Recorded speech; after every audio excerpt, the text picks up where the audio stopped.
소설 1984가 현실이 된 2024 김건희의 한국. 송효은 편집위원, 전 MBC 기자.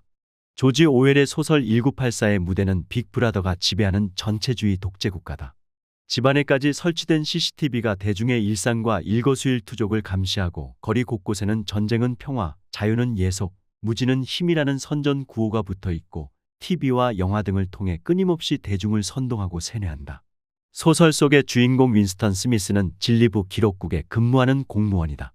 진리부는 보도, 예술, 연예, 교육을 담당하는 정부 부처이고 기록국은 현재에 맞춰 과거의 기록을 삭제하고 조작하고 생산하는 임무를 수행한다.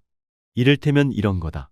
빅브라더의 부인이 받아서는 안 되는 고가의 명품 선물을 받았다면 어제는 불법이었으나 오늘은 합법으로 바꿔 관련된 모든 기록을 삭제하고 조작하고 새로 생산하여 명품 선물 받은 행위를 정당화하는 거다. 국가권익위원회는 공직사회의 청렴을 감시하는 국가기관이다. 공직자 또는 공직자의 배우자가 청탁금지법을 위반했다는 신고가 들어오면 권익위가 심사하여 수사기관 이첩 등을 결정한다. 윤석열, 김건희 대통령 부부가 중앙아시아 방문을 위해 출국한 6월 10일 권익위는 김건희 여사가 디올백 선물을 받았다는 신고 사건에 대해 공직자 배우자에게는 처벌 규정이 없고 대통령의 직무 관련 여부와 국가기록물인지에 대해서는 논의는 했지만 그냥 종결했다고 발표했다.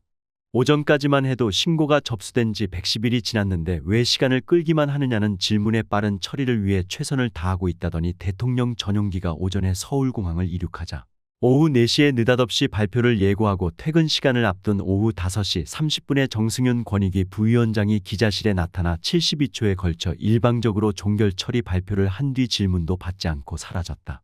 국민권익위의 유철환 위원장은 윤석열 대통령의 서울대 법대 동기이고 국민의힘 전신인 자유한국당 비례대표에 지원했던 이력이 있고 정승윤 부위원장은 서울대 법대 후배이며 윤석열 대선 캠프에 몸담은 이력이 있다. 좋은 머리를 나쁘게 쓰는 건 범죄다. 높은 자리에 있는 사람이 좋은 머리를 나쁘게 쓰면 사회기강, 국가기강을 무너뜨리고 법을 우롱하는 중대한 범죄가 된다. 권익위의 그냥 종결했음 발표의 권익위 게시판에는 대통령 부인에게 300만 원 어치 엿을 선물하고 싶은데 괜찮은가? 등등 권익위에 해괴하고 몰상식한 막가파식 억지와 배째라 궤변을 조롱하는 글이 줄을 이었다. 그때 조지 오웰의 소설 1984가 뇌리를 스쳤다. 권익위 공무원들은 현재에 맞춰 과거의 기록들을 삭제하고 조작하고 재생산하는 소설 1984 속의 진리부 기록국 직원들처럼 디올백 선물 괜찮음 결정을 정당화하느라 쓸데없는 고생을 하겠구나 하는 생각을 했었다. 그런다고 과거의 불법 행위가 삭제되는 게 아닌데. 그런데 이것까지는 생각을 못했었다. 대통령실에서 김건희 여사의 수발을 드는 여사팀의 행정관이 검찰에 출석하여 김건희 여사가 디올백을 받은 날 돌려주라는 지시를 했는데 일이 바빠 깜빡 잊고 있었다고 진술할 거라는 건 솔직히 말해 진짜 정말 상상조차 못했다. 그 진술은 명품백 선물을 받았으나 즉시 돌려주라고 했으므로 김건희 여사에게는 아무런 죄가 없다는 거다. 검찰에 가서 그렇게 진술을 한 행정관은 김건희 여사가 운영하던 코바나 콘텐츠 직원이었고 김 여사를 따라 대통령실에 취업을 하여 여사팀에서 근무해온 행정관이란다. 나는 경찰서 출입하는 사건 기자를 오래 한 편인데 조폭 두목이 직접 연루된 사건이 발생하면 조직원 한 명을 찍어 뒤는 조직에서 봐줄 테니 경찰에 가서 단독 범행이라고 자백하고 죄를 뒤집어쓰고 잠시 감방에 다녀오라고 회유한다는 얘기를 형사들에게 들은 적이 있다. 터미네이터 영화에 나오는 것처럼 과거의 어느 시점으로 해결사를 보내 현재에 어떤 일이 발생하지 않도록 조치를 할 수 없으니 부하에게 모든 죄를 몰아주는 꼬리 자르기를 하기로 한 걸까? 새로운 의심이 꼬리에 꼬리를 물고 이어진다. 갈수록 가관이다. 위기에서 벗어나는 유일한 비결은 정직이다. 그런데 거짓으로 진실을 덮으려 한다. 진실을 덮은 거짓이 드러나면 그 거짓을 다른 거짓으로 덮는다. 거짓이 거짓을 낳고 그렇게 쌓인 거짓이 산을 이룬다. 거짓이 이미 산을 이루었는데 새로운 거짓을 창조하여 그걸 감추는 건 무모한 도전이다. 거짓을 가둔 저수지에 둑이 터지는 소리가 들리는 지경인데. 따져보자. 윤석열 대통령 부인 김건희 여사가 최재형 목사에게서 디올백 선물을 받은 건 윤 대통령 취임 후 불과 넉 달이 지난 2022년 9월 13일이다. 최 목사는 카톡으로 디올백 선물을 준비했다는 걸 알렸고 사진까지 보냈다. 김건희 여사는 최 목사가 가져온 디올백 선물을 아니 이런 걸 자꾸 왜 사오세요 하며 받았다. 그건 강한 거절의 의미가 아니라는 걸 한국말을 하는 한국인은 안다. 상식적으로 생각해보자.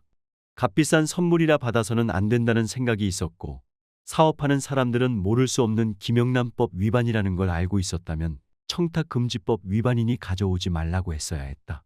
그랬는데도 가져왔다면 그 자리에서 거절했어야 했다. 그리고 단호하게 경고했어야 했다. 이럴 거면 다시는 연락도 하지도 말라고. 김건희 여사가 대통령 디올백 선물을 돌려주라고 여사팀 행정관에게 지시했다면 그 행정관은 디올백을 자기가 가지고 있었을 것이다. 돌려줘야 하므로 어디에 몰래 감춰두지는 않았을 것이다. 김건희 여사가 디올백 선물을 받았다는 게 인터넷 독립언론 서울의 소리의 보도를 통해 알려진 2023년 11월까지 자기 책상에 서랍이나 사물함에 보관했을 것이다. 생각해보자. 책상에 두었든 사물함에 두었던 창고나 금고에 보관했든 1년이 넘도록 일하느라 오다 가다 그 디올백을 단 한 번이라도 본 적이 없었을까? 봤는데도 바빠서 돌려주는 걸 또 까맣게 잊었을까? 100번 양보하여 설령 그랬을지라도 디올백 선물을 받았다는 게 언론을 통해 폭로되면 아차 싶어 보고를 하고 그때라도 돌려주었어야 했다. 그러나 그런 일은 없었다. 그 행정관이 잊고 있었더라도 언론에 보도되고 사회 문제가 됐으니 선물을 받은 대통령 부인은 지시를 한 행정관을 불러 선물을 돌려주었는지 확인했어야 했다. 그게 상식이다. 그런데 그런 일도 없었던 것으로 보인다. 진짜 그랬다면 그 행정관은 진작에 사표를 써야 했을 것이다. 그런데 거기까지 알리바이를 조작하는 게 불가능하니 나머지는 검찰이 알아서 좋은 머리 좀 굴려보라고 그냥 떠넘긴 게 아닐까? 국민권익위가 그냥 종결했음 하고 될 대로 되라 하는 것처럼. 대통령 부인이 받아서는 안 되는 선물을 받았다고 세상이 시끄러운데 대통령실에선 꿀먹은 벙어리 행세를 했었다. 받아서는 안 되는 선물이라 받은 즉시 돌려주라고 한 것이 사실이라면 사실 그대로 해명하면 그걸로 끝날 수 있었는데 그런 일도 없었다. 선물을 받은 게 문제가 아니라 몰카 촬영을 한 함정 취재가 문제라고 강변을 했었다. 윤석열 대통령의 복심이라 하기도 하고 용산 대통령실의 심기를 대변한다고도 하는 여당의 어느 찐윤 국회의원은 대통령 부인이 받은 선물은 국가기록물이라 돌려주면 굳고 횡령이라는 황당한 궤변을 늘어놓기도 했었다. 그때도 대통령실은 아무런 반응이 없었다. 디올백 선물에 국민이 뭐라 하든 아무 말이 없던 대통령은 연도 회견을 대신한 KBS 앵커와의 대담에서 박절하게라는 생소한 표현을 써가며 누가 선물을 가져오면 대통령 부인은 매정하게 거절하기가 힘들다고 김건희 여사가 디올백 받은 행위를 감쌌었다. 그랬다가 국민을 개 돼지 취급한다는 비난에 봉착하고 총선에서 호된 심판을 받게 되자 마지못해 아내에 현명하지 못한 처신이었다며 처음으로 사과를 했었다. 그때도 부적절한 선물이라 늦었지만 돌려줬다는 말은 없었다. 정진석 대통령실 비서실장은 국회에 출석하여 대통령이나 대통령 부인이 받은 선물은 국가기록물이고 김건희 여사가 받은 디올백은 포장 그대로 대통령실 청사 내에 보관 중이라고 했었다. 그게 7월 1일. 그런데 이틀 뒤에 검찰에 출석한 여사팀 행정관은 김건희 여사가 디올백은 받은 날 돌려주라고 지시했는데 깜빡 잊고 있었다고 진술했다. 손발이 안 맞아도 이렇게 안 맞을 수 있을까? 용산 대통령실의 윤석열 라인과 김건희 라인이 경쟁하며 공존하고 있어서 그런가? 영화 내부자들에는 이런 대사가 나온다. 어차피 민중들은 개 돼지입니다. 적당히 짖다가 알아서 조용해질 겁니다. 대통령 부인이 받은 부적절한 디올백 선물로 인해 이 나라의 주권자들은 수시로 개 돼지 취급을 받고 있다. 그게 벌써 몇 번째인가? 군주민수, 임금은 배어 백성은 물이라 물이 화가 나면 배를 뒤집을 수도 있다고 했는데 주권자 국민이 나라의 주인인 민주국가에서 권력이 이렇게 국민을 우롱해도 되는 건가? 이 나라의 주권자 국민인 나는 오늘 또 영화의 그 대사처럼 적당히 짖다가 왜 짖었는지 있는 개 돼지 민중이 되었다.